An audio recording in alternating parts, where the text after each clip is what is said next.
നമസ്കാരം മലയാളത്തിലേക്ക് സ്വാഗതം. ഫൈനാൻഷ്യൽ പ്ലാനിംഗ് പഠിക്കുന്ന സീരീസിന്റെ മൂന്നാമത്തെ എപ്പിസോഡിലേക്ക് സ്വാഗതം. ഇന്ന് നമുക്ക് നിങ്ങൾക്ക് വളരെ ഈസി ആണെന്ന് വിചാരിക്കുന്ന എന്നാൽ അത്ര ഈസി അല്ലാത്തൊരു കൺസെപ്റ്റിനെ കുറിച്ചാണ് മനസ്സിലാക്കേണ്ടത്. ഒരു ഉദാഹരണം വെച്ച് തന്നെ തുടങ്ങാം. നമ്മുടെ ദാസനും വിജയനും കൂടെ ഒരിക്കലൊരു ലോട്ടറി എടുത്തു. ചക്ക വീണപ്പോൾ മൊയിൽ ചത്തു എന്ന് പറഞ്ഞ പോലെ ഇവരെടുത്ത ടിക്കറ്റിന് ഒന്നാം സമ്മാനം 1 കോടി രൂപ അടിച്ചു. ലോട്ടറി വകുപ്പ് ടാക്സ് ഒക്കെ കഴിഞ്ഞ് 63 ലക്ഷം രൂപയാണ് കയ്യിൽ കൊടുത്തത്. ഇത് രണ്ടുപേരും തുല്യമായി ഭാഗിച്ചപ്പോൾ ഒരാൾക്ക് കിട്ടിയത് 31,50,000 രൂപയാണ്. ദാസൻ വിചാരിച്ചു, ഇനി റിസ്ക് ഒന്നും എടുക്കണ്ട, ഈ പണം ബാങ്കിൽ ഇട്ടാൽ മാസം പലിശ കിട്ടുമല്ലോ എന്ന്. പുള്ളി മുഴുവൻ തുകയും 7% പലിശയ്ക്ക് ഒരു FD ഇട്ടു. മാസം ഏകദേശം 18,000 രൂപ പലിശ കിട്ടും. ദാസൻ ഹാപ്പി. പക്ഷെ വിജയൻ കുറച്ചുകൂടെ കണ്ണിങ് ആയിരുന്നു. പുള്ളി ഒരു 5 ലക്ഷം ലിക്വിഡായിട്ട് മാറ്റിവെച്ചു. ബാക്കി 26 ലക്ഷം രൂപ നല്ലൊരു ഇൻഡെക്സ് ഫണ്ടിലും മ്യൂച്വൽ ഫണ്ടിലും ഒക്കെ ആയിട്ട് ഇൻവെസ്റ്റ് ചെയ്തു. 12% റിട്ടേൺ കിട്ടുമെന്ന് പുള്ളി പ്രതീക്ഷിച്ചു. അങ്ങനെ 15 വർഷം കഴിഞ്ഞു. രണ്ടുപേരുടെയും ബാങ്ക് ബാലൻസ് നോക്കാം. ദാസൻ മാസം കിട്ടിയിരുന്ന പലിശ കൊണ്ട് ജീവിതം മുന്നോട്ട് കൊണ്ടുപോയി. പക്ഷെ പണ്ട് 18,000 രൂപയ്ക്കുണ്ടായിരുന്ന വില ഇന്നില്ല. സാധനങ്ങളുടെ വില ഇരട്ടിയിലധികമായി. മാത്രമല്ല മുതലായ 31 ലക്ഷം രൂപയിൽ നിന്ന് ഇടയ്ക്കൊക്കെ എമൗണ്ട് പിൻവലിക്കുകയും ചെയ്തിരുന്നു. പക്ഷെ 15 വർഷം മുൻപത്തെ 31 ലക്ഷത്തിന്റെ പവർ ഇന്നില്ല. അതിന്റെ മൂല്യം പണപ്പെരുപ്പം കാരണം പകുതിയായി കുറഞ്ഞു. പക്ഷെ വിജയൻ തന്റെ ഇൻവെസ്റ്റ്മെന്റ് 15 വർഷം തൊട്ടില്ല. കോമ്പൗണ്ടിങ്ങിന്റെ മാജിക് അവിടെ പ്രവർത്തിച്ചു. 15 വർഷം കൊണ്ട് വിജയന്റെ സമ്പാദ്യം ഏകദേശം 1,45 ലക്ഷം രൂപയായി വളർന്നു. ദാസന് അന്നത്തെ കാര്യങ്ങൾ സമാധാനമായി കൊണ്ടുപോയി. എന്നാൽ വിജയന്റെ കാര്യത്തിൽ അന്ന് ലക്ഷാധിപതിയായിരുന്നെങ്കിൽ ഇന്ന് യഥാർത്ഥ കോടീശ്വരനായി മാറി. ലോട്ടറി അടിച്ചാലും ഇല്ലെങ്കിലും നിങ്ങളുടെ കയ്യിലുള്ള പണം എവിടെ വെക്കുന്നു എന്നതിലാണ് കാര്യം. ദാസനെ പോലെ പണം സൂക്ഷിച്ചു വെച്ചാൽ അത് കുറഞ്ഞുകൊണ്ടേയിരിക്കും. പക്ഷെ വിജയനെ പോലെ അത് വളരാൻ അനുവദിച്ചാൽ മാത്രമേ നിങ്ങൾക്ക് സാമ്പത്തിക സ്വാതന്ത്ര്യം ഉണ്ടാവുകയുള്ളൂ. ഇവിടെ 31 ലക്ഷം എന്നത് ചെറിയൊരു തുകയല്ല. പക്ഷെ അത് ഡെഡ് അസറ്റായി വെച്ചാൽ പണപ്പെരുപ്പം അത് തിന്നു തീർക്കും. അത് യീൽഡിംഗ് അസറ്റായി മാറ്റേണ്ടതുണ്ട്. ഭൂരിഭാഗം മലയാളികളും ദാസന്മാരാണ്. പണം ബാങ്കിലോ പെട്ടിയിലോ വെച്ചാൽ സുരക്ഷിതമാണ് എന്ന് നമ്മൾ വിശ്വസിക്കുന്നു. എന്നാൽ സത്യത്തിൽ ആ പണം ഓരോ ദിവസവും ഡെഡ് മണി ആണെന്ന് പറയേണ്ടിയിരിക്കുന്നു. എമൗണ്ട് ബേസ്ഡ് തിങ്കിങ് മാറ്റുക എന്നതാണ് നമ്മൾ ചെയ്യേണ്ടത്. എൻ്റെ ബാങ്കിൽ എത്ര രൂപയുണ്ടെന്നല്ല, എൻ്റെ പണം വിലക്കയറ്റത്തെ തോൽപ്പിക്കുന്നുണ്ടോ എന്ന് നോക്കുക. ഡെഡ് അസറ്റ്സ് ഒഴിവാക്കുക എന്നതാണ് അടുത്തത് ചെയ്യേണ്ടത്. പലിശ കുറഞ്ഞ സേവിങ്സ് അക്കൗണ്ടുകളിൽ മാത്രം പണമിടാതെ ദീർഘകാല നിക്ഷേപങ്ങളിലേക്ക് മാറാൻ വേണ്ടി ശ്രദ്ധിക്കുക. ഇന്നത്തെ 1 ലക്ഷം രൂപ 2045 വെറും 30,000 രൂപയുടെ മൂല്യമേ നൽകുകയുള്ളൂ. ഇന്ന് നമ്മൾ മനസ്സിലാക്കുന്നത് ഈ ആശയത്തെക്കുറിച്ചാണ്. പണത്തിന്റെ മൂല്യം എല്ലാ കാലത്തും ഒരുപോലെ ആയിരിക്കില്ല. നിലവിൽ നമ്മുടെ കയ്യിലുള്ള പണത്തിന് ഭാവിയിൽ ലഭിക്കാനിരിക്കുന്ന അതേ തുകയേക്കാൾ മൂല്യം കൂടുതലായിരിക്കും. കാരണം ഇന്നത്തെ പണം നിക്ഷേപത്തിലൂടെ കൂടുതൽ ലാഭം ഉണ്ടാക്കാൻ പ്രാപ്തമാണ്. പണലഭ്യതയുടെ കാര്യത്തിൽ അനിശ്ചിതത്വങ്ങൾ ഒന്നുമില്ല എന്ന് കരുതിയാൽ ഇനി പറയുന്ന 2 ഓപ്ഷനുകൾ ശ്രദ്ധിക്കുക. ഇപ്പോൾ 100 രൂപ ലഭിക്കുന്നു. ഒരു മാസത്തിന് ശേഷം 100 രൂപ ലഭിക്കുന്നു.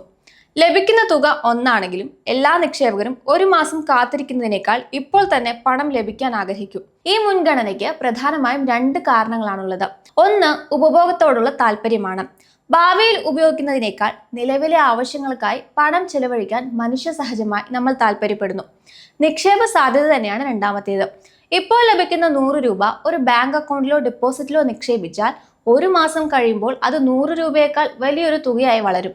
ചുരുക്കത്തിൽ ഇന്ന് നമ്മുടെ കയ്യിലുള്ള 100 രൂപയും ഒരു മാസത്തിന് ശേഷം ലഭിക്കുന്ന 100 രൂപയും തുല്യമല്ല. ഒരു നിശ്ചിത തുക വിവിധ കാലയളവുകളിൽ കൈമാറ്റം ചെയ്യപ്പെടുമ്പോൾ അതിനുണ്ടാകുന്ന മൂല്യ വ്യത്യസ്തയാണ് ടൈം വാല്യൂ ഓഫ് മണി എന്ന് വിളിക്കുന്നത്. വൈകി ലഭിക്കുന്ന പണത്തേക്കാൾ മൂല്യം നേരത്തെ ലഭിക്കുന്ന പണത്തിനായിരിക്കും ഉണ്ടാവുക. സാമ്പത്തിക തീരുമാനങ്ങളിൽ ഭൂരിഭാഗവും മാസങ്ങളോ വർഷങ്ങളോ നീണ്ടു നിൽക്കുന്ന ഒന്നിലധികം ക്യാഷ് ഫ്ലോ അടിസ്ഥാനമാക്കിയുള്ളതാണ്. അതുകൊണ്ട് തന്നെ സാമ്പത്തിക ആസൂത്രണത്തിലെ ഏറ്റവും പ്രധാനപ്പെട്ട ഒരു തത്വമാണ് time value of money. Time value of money എന്ന വലിയ വിഭാഗത്തിന് കീഴിലുള്ള 3 പ്രധാന ഘടകങ്ങളാണ് പ്രസന്റ് വാല്യൂ, ഫ്യൂച്ചർ വാല്യൂ, പിന്നെ റേറ്റ് ഓഫ് റിട്ടേൺ. ഇവയെ ലളിതമായി ഇനി പറയുന്ന രീതിയിൽ തരംതിരിക്കാം. പ്രസന്റ് വാല്യൂ ആണ് ആദ്യത്തേത്. ഇതാണ് നിങ്ങളുടെ കയ്യിൽ ഇന്നുള്ള തുക. ലോട്ടറി അടിച്ചപ്പോൾ ദാസനും വിജയനും കിട്ടിയ 31 ലക്ഷം രൂപയാണ് പ്രസന്റ് വാല്യൂ. ഒരു നിക്ഷേപം തുടങ്ങാൻ നിങ്ങളുടെ കയ്യിൽ ഇന്ന് എത്ര പണമുണ്ട്, അല്ലെങ്കിൽ ഒരു ലക്ഷ്യം പൂർത്തിയാക്കാൻ ഇന്ന് എത്ര രൂപ നിക്ഷേപിക്കണമെന്ന് ഇത് പറഞ്ഞു തരുന്നു. വേറൊരു രീതിയിൽ പറഞ്ഞാൽ ഭാവിയിൽ ലഭിക്കാനിരിക്കുന്ന ഒരു തുകയ്ക്ക് ഇന്ന് നമ്മൾ നൽകുന്ന മൂല്യമാണ് പ്രസന്റ് വാല്യൂ. ഇത് ഭാവിയിലെ മൂല്യത്തെ ഇന്നത്തെ വിലയ്ക്ക് താഴ്ത്തിക്കൊണ്ടുവരുന്നു. കാലം കടന്നു പോകും തോറും പണത്തിന്റെ മൂല്യം കുറഞ്ഞുകൊണ്ടിരിക്കുമെന്ന ടൈം വാല്യൂ ഓഫ് മണി സിദ്ധാന്തത്തെ അടിസ്ഥാനമാക്കിയാണ് ഇത് കണക്കാക്കുന്നത്. പ്രസന്റ് വാല്യൂ രണ്ട് രീതിയിൽ കണക്കാക്കാം. ആദ്യത്തെ രീതി ഭാവിയിൽ ലഭിക്കാനിരിക്കുന്ന ഒരു തുക അഥവാ ഫ്യൂച്ചർ വാല്യൂ നൽകിയിട്ടുണ്ടെങ്കിൽ അതിനെ ആദായ നിരക്ക് അഥവാ റേറ്റ് ഓഫ് റിട്ടേൺ ഉപയോഗിച്ച് ഡിസ്കൗണ്ട് ചെയ്ത് ഇന്നത്തെ മൂല്യം കണ്ടെത്താം. ഭാവിയിലെ ആ തുകയ്ക്ക് ഇന്ന് എത്ര വിലയുണ്ട് എന്ന് മനസ്സിലാക്കാൻ ഇത് സഹായിക്കും. ഇതിന്റെ ഇക്വേഷൻ നമ്മൾ ഇവിടെ സ്ക്രീനിൽ നൽകിയിട്ടുണ്ട്. ഇവിടെ FV എന്ന് പറയുന്നത് ഫ്യൂച്ചർ വാല്യൂ ആണ്, അതായത് ഭാവിയിലെ മൂല്യം. PV എന്ന് പറയുന്നത് പ്രസന്റ് വാല്യൂ ആണ്, അതായത് നിലവിലെ മൂല്യം. ഓരോ കാലയളവിനെയും ആദായ നിരക്ക് അഥവാ N എന്നുള്ള രീതിയിൽ ഉൾപ്പെടുത്തിയിട്ടുണ്ട്.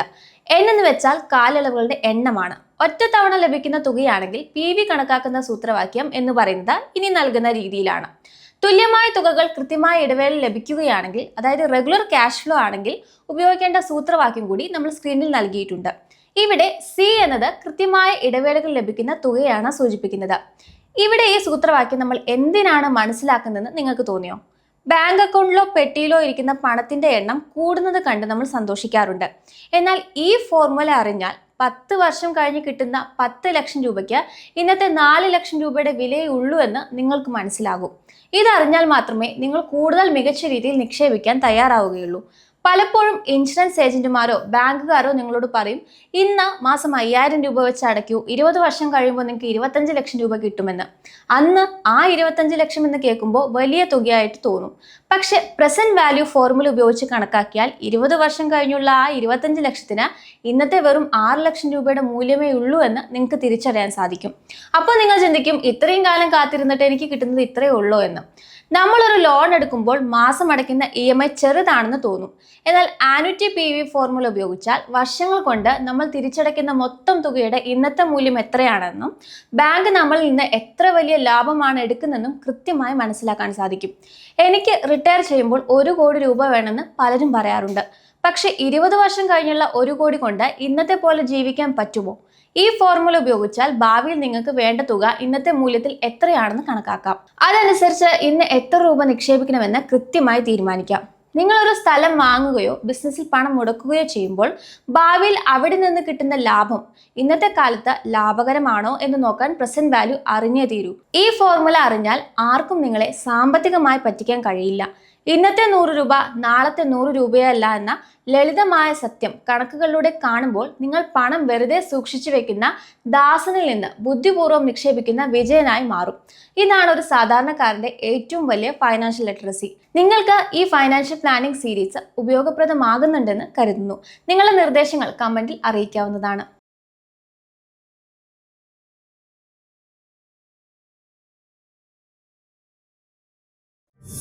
Yeah.